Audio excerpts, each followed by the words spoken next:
కేవలం సాయి.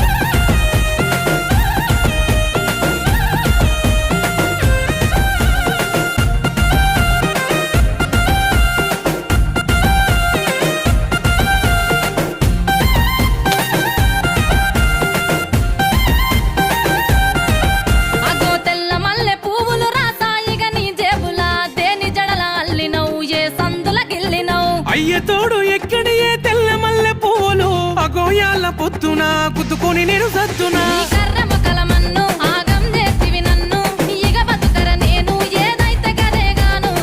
ఈ రోజు నుంచి నీకు నాకు ఏ సంబంధం లేదు.